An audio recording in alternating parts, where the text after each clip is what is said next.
लोग इसे मजाक समझकर नजरअंदाज कर रहे थे, तब मैं हर कार्ड को ट्रेजर की तरह उठाकर जमा कर रहा था, क्योंकि मुझे पता था कि कुछ ही समय बाद ब्लड बॉल रेन आने वाली है। उस समय इंसानों का शिकार करने वाले अनगिनत ब्लड ज़ॉम्बीज उन ब्लड बॉल्स से बाहर निकलेंगे। साथ ही दुनिया का सारा फूड, वाटर और बाकी रिसोर्सेज अपनी ओरिजिनल यूजफुलनेस खो देंगे। अपोकलिप्स में जिंदा रहने के लिए लोगों को सिर्फ कार्ड से मिलने वाले रिसोर्सेज और स्पेशल टैलेंट स्किल्स पर निर्भर रहना होगा। लेकिन एक रीबॉर्न पर्सन होने के नाते मुझे पता था कि आज रात ठीक 12 बजे कार्ड्स की पहली बारिश होने वाली है। इसलिए मैं तुरंत घर से निकल गया और सारी तैयारी कर ली। जैसे ही घड़ी ने रात के 12 बजाए, अचानक ऐसा साउंड गूंजा मानो किसी दूसरे प्लेनेट से आ रहा हो। उसके तुरंत बाद मूसलाधार बारिश शुरू हो गई, लेकिन यह सामान्य बारिश नहीं थी। पहले आसमान से पानी गिरता था, मगर अब पोकर कार्ड्स के आकार के कार्ड्स बरस रहे थे। पास की वॉकिंग स्ट्रीट के लोग हैरानी से घरों से बाहर निकल आए और कार्ड रेन को देखने लगे, जबकि मैं पागलों की तरह कार्ड्स बटोर रहा था। बिना किसी सिलेक्शन के किसी भी कलर का कार्ड दिखता तो सीधे बैग में भर देता, क्योंकि ये सभी बेहद इंपॉर्टेंट स्ट्रेटेजिक रिसोर्सेज थे जो अपोकलिप्स में सर्वाइवल रेट को सबसे ज्यादा बढ़ा सकते थे। तभी कार्ड रेन के बीच मुझे एक कार्ड दिखाई दिया जो 7 रंगों की रोशनी से चमक रहा था और धीरे धीरे हवा में तैर रहा था। Legendary rainbow card. मैंने घबराहट में एक गहरी सांस ली और उसकी तरफ दौड़ पड़ा। एक जोरदार डाइव लगाकर मैंने उस रेनबो कार्ड को अपनी मुट्ठी में कसकर पकड़ लिया। लगभग 1 घंटे बाद कार्ड रेन रुक गई और मैं कुल 13 बैग्स कार्ड से भरने में सफल हो गया। वैन के स्टोरेज स्पेस में भरे हुए माउंटेन बैग्स को देखकर मेरा एक्साइटमेंट छिप नहीं रहा था। इस समय ज्यादा से ज्यादा लोग बाहर निकलकर कार्ड्स इकट्ठा करने लगे थे। किसी का ध्यान अपनी तरफ न जाए, इसलिए मैं तुरंत ड्राइविंग करके वॉकिंग स्ट्रीट छोड़कर पहले से बुक किए गए होटल की ओर निकल गया। एपोकलिप्स आने के बाद ही इन कार्ड्स की असली पावर सामने आने वाली थी। अब बस सनराइज का इंतजार था। मैं बेड पर लेट गया, लंबी सांस ली और सो गया। अगले दिन सुबह 8 बजे नीला आसमान अचानक काला पड़ गया। हजारों ब्लड बॉल्स आसमान से गिरने लगे और उनमें से खून से लथपथ ह्यूमन शेप्ड मॉन्स्टर्स निकलकर सबसे नजदीकी इंसानों पर टूट पड़े। मैं चुपचाप कर्टन बंद करके खड़ा रहा। चेहरे पर कोई इमोशन नहीं था। अपोकलिप्स में 5 साल गुजार चुके सर्वाइवर के लिए यह सीन सिर्फ शुरुआत ही। इसे एपेटाइजर भी नहीं कहा जा सकता था। इसके बाद मैंने 2 रेनबो कार्ड्स निकाले और उनमें से एक को पलट दिया। रंग बिरंगी रोशनी के बीच मुझे कार्ड पर बनी एक मस्कीटो दिखाई दी। Talent super recovery body. Super recovery body अपने मालिक को ऐसी बॉडी देता है जिसकी इंजरीज बेहद कम समय में खुद ठीक हो जाती हैं। चिढ़, मैंने कार्ड को फाड़ दिया। तुरंत मेरे पूरे शरीर में गर्म एनर्जी फैल गई। ये देखकर मेरे होंठों पर हल्की मुस्कान आ गई। बढ़िया। इसके बाद मैंने दूसरा लेजेंडरी कार्ड पलटा। Item safe house. Safe house 200 square metre क्षेत्र में बना एक इंडिपेंडेंट हाउस है जिसमें एब्सोल्यूट डिफेंस सिस्टम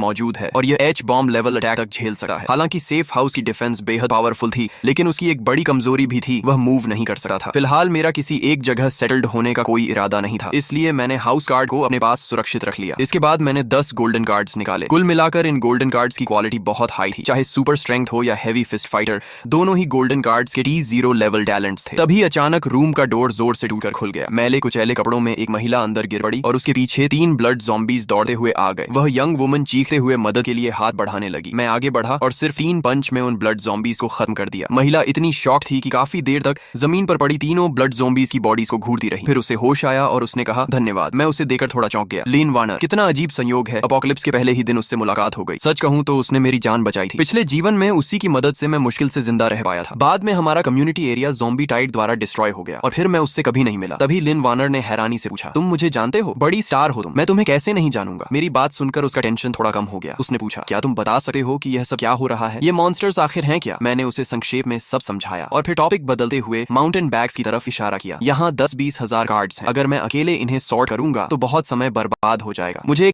हेल्पर की जरूरत है। क्या तुम मेरी टीम ज्वाइन करना चाहोगी? तुम्हारा काम सिर्फ कार्ड्स को कैटेगरी के हिसाब से सॉर्ट करना होगा और बदले में मैं तुम्हारी सेफ्टी और डेली नीड्स की जिम्मेदारी लूंगा। बाहर का एनवायरनमेंट बेहद डेंजरस था और हर तरफ मॉन्स्टर्स घूम रहे थे, जबकि उसके सामने खड़ा यह आदमी साफ तौर पर बहुत कुछ जानता था। उसके साथ रहना निश्चित रूप से ज्यादा सेफ था, इसलिए उसने तुरंत सिर हिलाकर हामी भर दी। फिर उसने माउंटेन बैग खोलकर सारे कार्ड्स बाहर निकाले और मेरे बताए अनुसार उन्हें अलग अलग कैटेगरीज में सॉर्ट करने लगी। कुछ देर बाद वह मिनरल वाटर की बोतल हिलाते हुए बुदबुदाई। अजीब है, इतना पानी पीने के बाद भी प्यास नहीं बुझ रही। वाटर समेत सारे फूड आइटम्स अब बेकार हो चुके हैं। मैंने बेड पर रखे व्हाइट कार्ड्स की तरफ इशारा किया। अब सब कुछ कार्ड्स से मिलेगा। वाटर कार्ड ढूंढो और उसे फाड़ दो। अगले ही पल उसने एक वाटर कार्ड निकाला और उसे फाड़ दिया। तुरंत उसके हाथ में एक छोटी वाटर बॉटल प्रकट हो गई। कितना अमेजिंग है, वह हैरानी से बोली और एक ही सांस में पूरा पानी पीकर फिर कार्ड्स सॉर्ट करने लगी। दोपहर के करीब 12 बजे तक बाहर की सड़क शांत थी। तभी अचानक इंसानों की एक टीम वहां दिखाई दी। उनके पीछे 10 से ज्यादा यंग मेन और वुमेन चल रहे थे और सभी के पास वेपन्स थे। आसपास के ब्लड ज़ॉम्बीज ने जैसे ही इंसानों को देखा, वे गरजते हुए उनकी तरफ दौड़ पड़े। पड़े, लेकिन उस टीम की कॉम्बैट पावर बेहद जबरदस्त थी। दर्जनों ब्लड ज़ॉम्बीज़ उनके करीब पहुंचने से पहले ही टुकड़ों में काट दिए गए। उधर ब्लड ज़ॉम्बीज़ गिरे ही थे कि इधर विंडो के पास खड़ी लिन वार्नर तमाशा देखते हुए उत्साहित होकर चिल्ला उठी, वाह ये लोग कितने पावरफुल हैं, हम यहाँ हैं, हेल्प। मैं तुरंत भौहें सिकोड़कर उसकी तरफ देखने लगा, लेकिन अब कुछ करने में देर हो चुकी थी क्योंकि पूरी टीम की नजर एक साथ हमारी तरफ हो चुकी थी। कुछ ही देर बाद वह टीम होटल लॉबी में पहुंच गई। जो वेन बेहद एक्साइटेड होकर बोला, लिन वार्नर मैं आपका फैन हूँ, मैंने कभी नहीं सोचा था कि न्यू सिटी में बिजनेस ट्रिप के दौरान आपसे मुलाकात हो जाएगी। तभी लिन वार्नर ने शिष्टता से पूछा, नमस्ते, आप लोग कहाँ जाने वाले हैं? जो वेन ने तुरंत जवाब दिया, बिल्कुल ब्लड ज़ॉम्बीज़ का शिकार करने और कार्ड्स हासिल करने। उन ब्लड ज़ॉम्बीज़ के शरीर में कार्ड्स होते हैं, अगर लक अच्छा रहा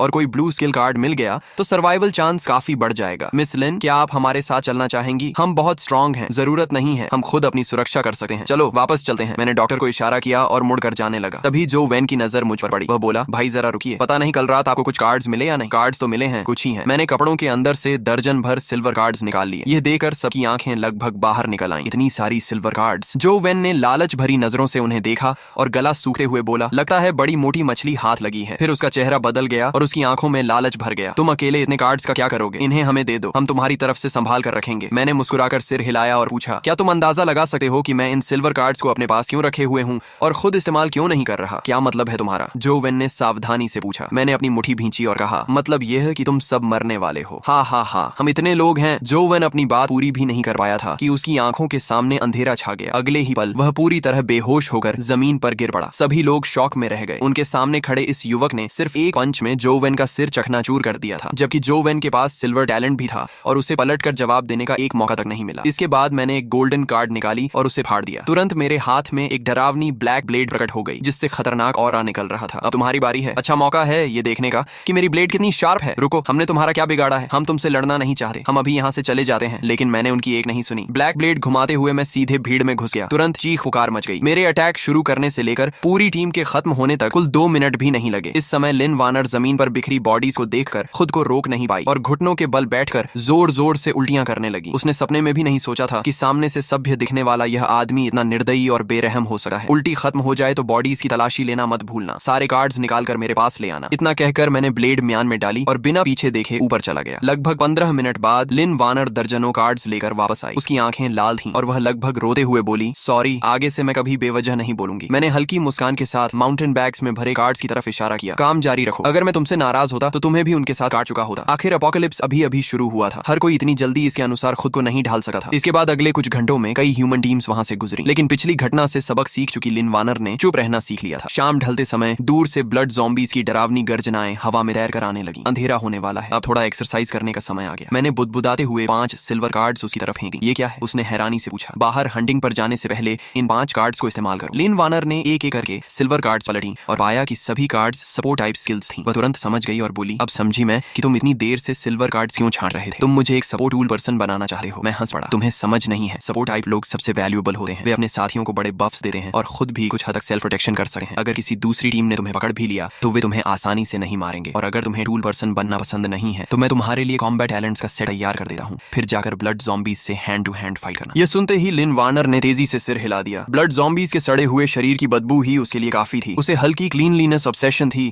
और वह सिर्फ सोचकर ही असहज हो गई। स्किल्स सीखने के बाद उसने व्यवस्थित रखे कार्ड्स की तरफ देखा और पूछा, लेकिन अगर हम बाहर जाएंगे तो इन कार्ड्स का क्या होगा? मैंने हाथ में पकड़ी गोल्डन कार्ड हिलाई। सारे कार्ड्स व्हीकल में शिफ्ट कर देंगे। इतना कहकर मैंने सारे माउंटेन बैग्स होटल गेट तक पहुंचा दिए। फिर मोटर होम गोल्डन कार्ड फाड़कर आगे फेंक दी। एक चमक के साथ वहां अचानक एक medium sized luxury motor home प्रकट हो गई। उसके अंदर दिन जैसी रोशनी थी। लिन वार्नर आराम से बैठकर फिर कार्ड सोर्ट करने लगी। हम कहाँ जा रहे हैं? मेरी मानो तो हमारे पास पहले ही इतने कार्ड्स हैं कि 1-2 साल आराम से निकल जाएंगे। अब रिस्क लेने की क्या जरूरत है? किसी सुरक्षित जगह छिपकर रहना ही सबसे अच्छा नहीं होगा? मैंने उंगली हिलाते हुए कहा। अगर आखिर तक छिपे रहे तो रिसोर्सेज खत्म होने के बाद मौत तय है। अपोकलिप्स में लंबे समय तक जिंदा रहना है तो रिसोर्सेज लूट करने होंगे और खुद को लगातार स्ट्रांग बनाना होगा। तुम्हें पता है मैं रात में ही बाहर क्यों निकलता हूँ? लिन वार्नर ने सिर हिलाया। रात में ब्लड ज़ॉम्बीज़ ज्यादा वायलेंट हो जाते हैं और बेहतर क्वालिटी के कार्ड्स ड्रॉ करते हैं। इसके अलावा रात में एक नया मॉन्स्टर भी निकलता है। नया मॉन्स्टर? वह क्या है? ये सुनते ही उसके शरीर में सिहरन दौड़ गई। Night demon. इसकी स्पीड बहुत तेज होती है, स्ट्रेंथ बहुत ज्यादा होती है और डिफेंस भी बेहद हाई होती है। बस इसकी आंखें नहीं देख सकती, बाकी लगभग हर एट्रीब्यूट मैक्स लेवल पर होता है। नाइट डीमन का डिस्क्रिप्शन सुनते ही लिन वार्नर का चेहरा पीला पड़ गया। अगर नाइट डीमन इतना खतरनाक है तो हम उसे ढूंढने क्यों जा रहे हैं? हाई रिस्क का मतलब हाई रिवॉर्ड होता है। सबसे खराब स्थिति में भी night demon silver card draw करता है। लक अच्छा रहा तो गोल्डन कार्ड और शायद लेजेंडरी रेनबो कार्ड भी मिल सकती है। लेकिन तुमने खुद कहा था कि वह बहुत पावरफुल है। फुली आर्म्ड टीम्स भी उसे नहीं हरा पाती। नाइट डीमन पावरफुल है लेकिन मैं भी कमजोर नहीं हूँ। हम हम पहुंचने वाले हैं। तुम व्हीकल के अंदर रहना और बफ ऑरा चालू रखना। इस समय रेजिडेंशियल एरिया में कुछ लाइट्स जल रही थी। खुले मैदान में दर्जनों ब्लड ज़ॉम्बीज लाशों को नोच नोच कर खा रहे थे और ज़ॉम्बी ग्रू के बीच एक विशाल मॉन्स्टर लेटा हुआ था। उसकी हाइट कम से कम 2 से 3 मीटर थी और वेट 500 पाउंड से ज्यादा। लिन वार्नर ने मुंह ढक लिया। उसकी आंखें शॉक से फैल गईं। वह सोच भी नहीं सकती थी कि इंसान ऐसे मॉन्स्टर का सामना कैसे कर सकते हैं। तभी मैंने व्हीकल की लाइट्स बंद कर दी, की निकाली और ब्लैक ब्लेड लेकर नीचे उतर गया। नाइट डीमन से निपटने के मेरे पास कई तरीके थे। सबसे आसान तरीका फॉरेस्ट वुल्फ स्नाइपर राइफल से दूर से हेडशॉट करना था, लेकिन मैं अपनी असली कॉम्बैट स्ट्रेंथ टेस्ट करना चाहता था। सबसे महत्वपूर्ण बात यह थी कि क्लोज कॉम्बैट किल का रिवॉर्ड लॉन्ग रेंज किल से कहीं बेहतर मिलता था। यह बात पिछले जीवन में कई टेस्ट के बाद साबित हुई थी। जब हमारे बीच लगभग 20 मीटर का फासला बचा था, तब ब्लड ज़ॉम्बीज ने मेरी गंध महसूस कर ली। वे अपनी ह्यूमन फीस छोड़कर गरजते हुए मेरी तरफ दौड़ पड़े। मैंने शांत भाव से ब्लेड घुमाई। एक स्लैश में कई ब्लड ज़ॉम्बीज कट गए। अगला अटैक हुआ और 5 और ब्लड ज़ॉम्बीज मारे गए। 20 से ज्यादा ब्लड ज़ॉम्बीज मेरे कपड़ों को छू भी नहीं पाए और सभी खत्म हो गए। नाइट डीमन ने धीरे धीरे अपना विशाल शरीर घुमाकर मेरी तरफ देखा। ब्लड ज़ॉम्बीज के मुकाबले उसमें कुछ इंटेलिजेंस भी थी। उसकी इंस्टिंक्ट उसे बता रही थी कि सामने खड़ा इंसान बेहद खतरनाक है। मैंने ब्लेड से खून झटक दिया और आगे बढ़ा। उसी समय नाइट डीमन भी हरकत में आया। वह 7-8 मीटर ऊंची छलांग लगाकर